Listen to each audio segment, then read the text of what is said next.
Okay, sorry about that. My phone runs out of memory. Cuts it short. I'll be working on this going forward so I can tape things in a more professional way. Well, getting on with it. The next, we've been building up our daily practice through a series of layers, and now we're at the next step, which is anchoring ourselves to this paradise story that we've described. Um, I prepared a little worksheet here for you, help you go through it and discover it. Um, First step, where am I? Am I in Paradise Story or am I in Correction Story? Both are part of Paradise Story, but Correction Story is designed to get us to learn to correct over to harmony, to Paradise Story. So which one are we on?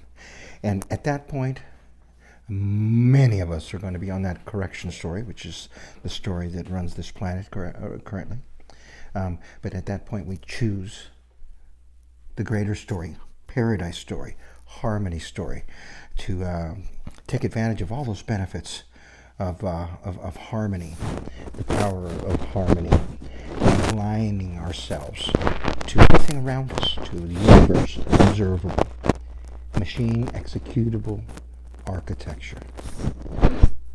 Next, which character are you? Which universal character are you? You're not sure? Well, begin by asking yourself what your true dreams, gifts, and interests are. And, something that flags that as well is what things are you willing to pay money to do? You like it so much you're willing to pay money to do, or that you do for free. And as you go through this list, be really open-minded. Be sure to include even things you don't even think are worthy, if you will, for this area. But things like really enjoying connecting with friends, being a good friend, being a good parent, being a good caregiver or a good caretaker. These might be things that currently don't earn a big living, but they're things tremendously important to our communities, to the persons receiving that, and to ourselves whose passion is to express that. So be sure to list all those things, even the smallest of things. And also be sure to be really honest with yourself, pushing past the guilt triggers that we've been programmed by this old toxic story. Things such as altered states, things such as leisure, things such as sleeping, getting a good night's sleep. These are things we've been made feel guilty for. They have a profound effect on our productivity, on our health. Things like sex that have been basically cast as taboo or really, really regimented into unnatural, conditional, unloving situations. And it's time to just push past all that and embrace it. Embrace whatever your core interests and gifts are, and list those out.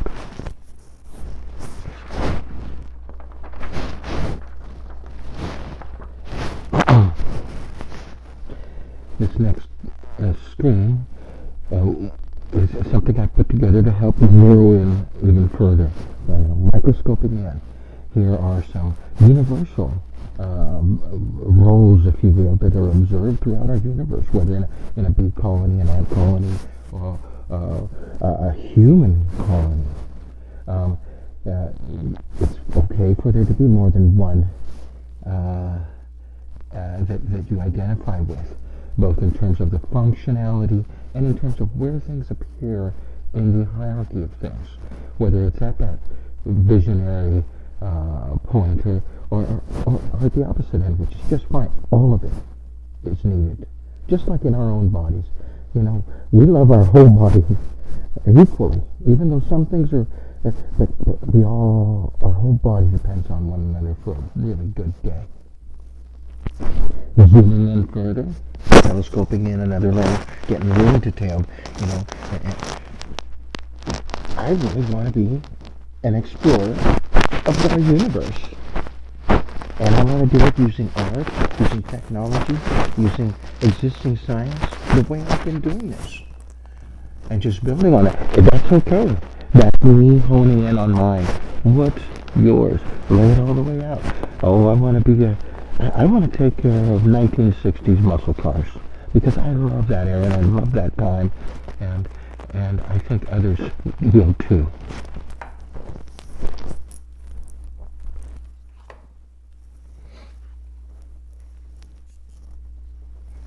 Waiting on this slide. Now we take all that we've gotten and we now look in using our imagination, our creativity, and we apply it to the community around us, to our neighbors, to our families, to the greater global community if we wish. How is it that I can take these things and how can I contribute to those around me? We could teach, we could guide, we could just be around it, we could help make it happen. There's so many ways that we could do it, regardless of whether that makes big money for a billionaire or not. It's valuable to everyone involved. It's win-win-win, except to the profit seeker.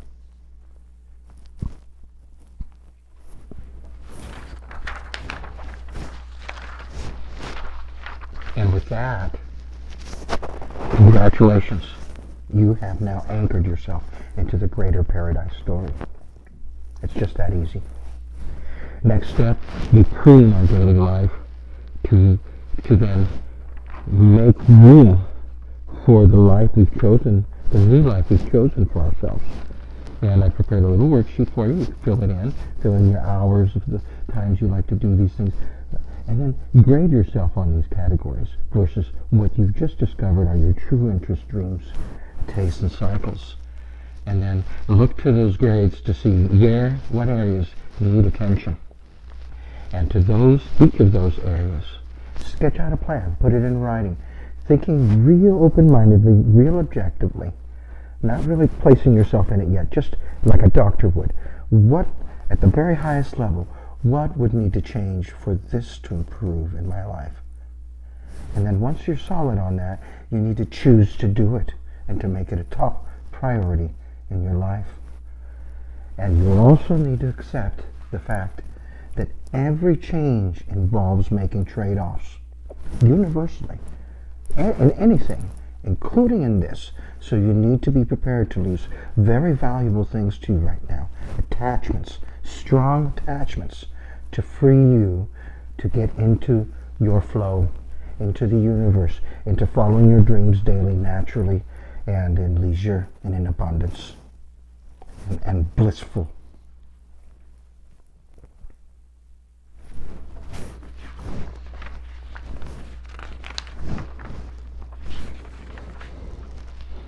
So with that, let's go in and make an example. Let's do an example.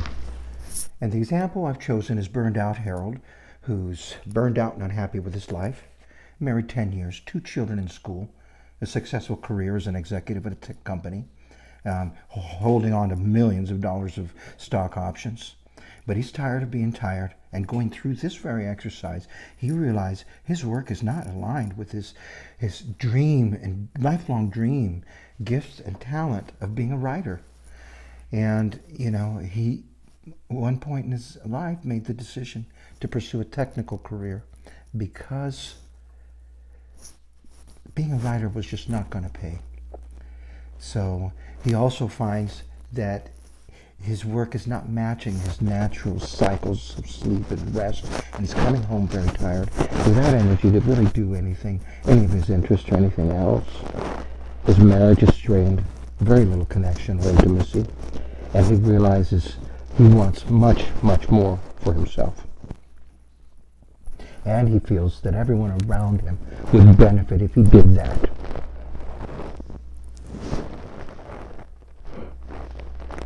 So he decides he's going to make a change in his life.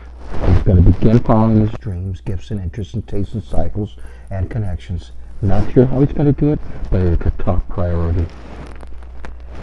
The plan emerges. He talks to his wife, lets her know the situation, that his decision to end the 10-year marriage due to lack of connection. Nobody's fault, just on different paths. She's looking for that American dream, the white picket fence, the car the kids with, and he's looking to be swallowed up by his passion for writing, daily, like an artist. He also decides to exit his career, which wasn't serving him, was not a fit, and to free his time now to build on his interests of writing, filling in when needed with some part-time work, but basically the priority was to keep his life in balance, maximize the amount of time that he could do his passion, which is writing.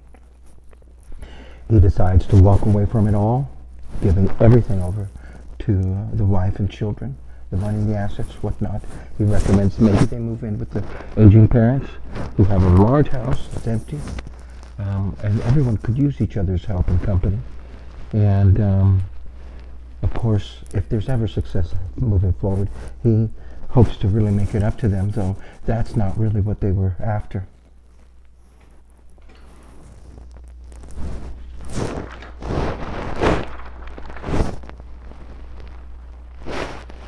Not a good situation.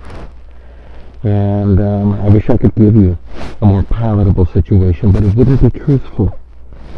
These are very profound, real attachments that were made not in the right pot, if you will, not centered inside of a place where it fulfills us naturally. It's outside of our natural gifts, tastes, and interests. We followed bad advice, basically, growing up. And I did the same thing. But very necessary to heal the situation and grow into that new situation. Nobody was winning by this. Okay, the kids are not winning by watching their parents run on autopilot and on empty. And what awaits by aligning to the universe, we know it's going to be big. And if it is, and when it is, the kids are going to see that too, and that's going to be valuable.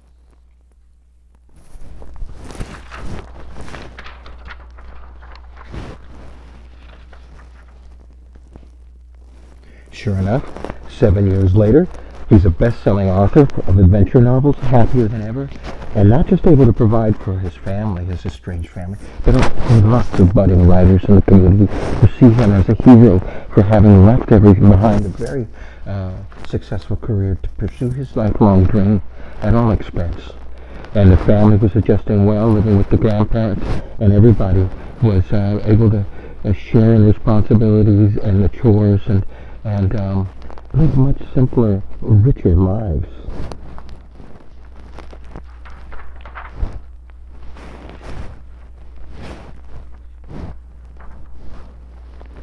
The last step in all of this is to tune out the triggers. It's really, it's get yourself humming, going through life in a nice, harmonious way, and then that trigger gets triggered, and it all goes out the window.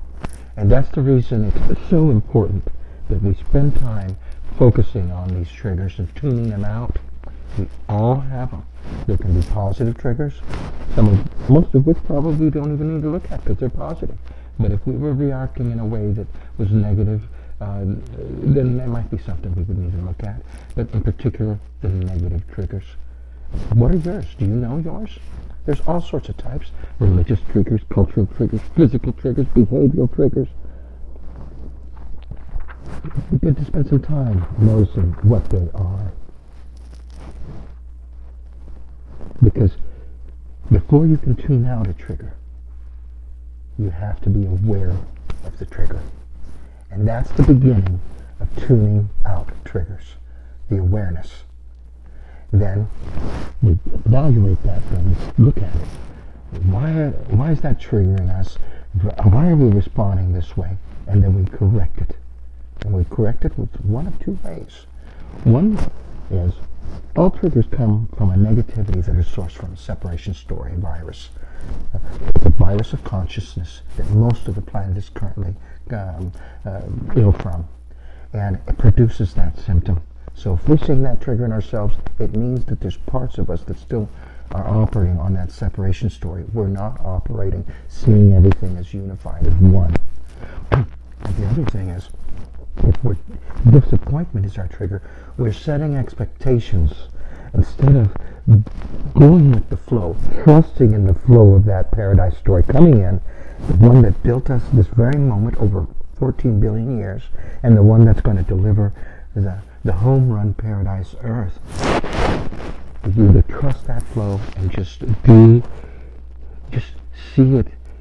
Know that this story has a happy ever after ending for all, and enjoy each day because of it.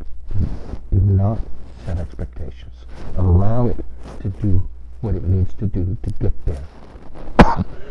Document these things in a journal. Keep these things.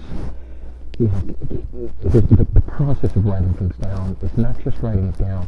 It really helps synthesize things. It increases the amount of sensory you're putting to this very important thought.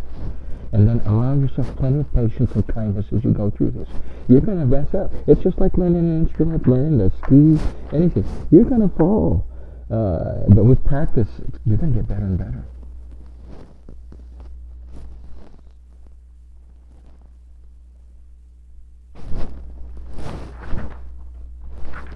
And that's it. Thank you very much for hanging in there with me. And give me some feedback. I hope this was helpful. Take care.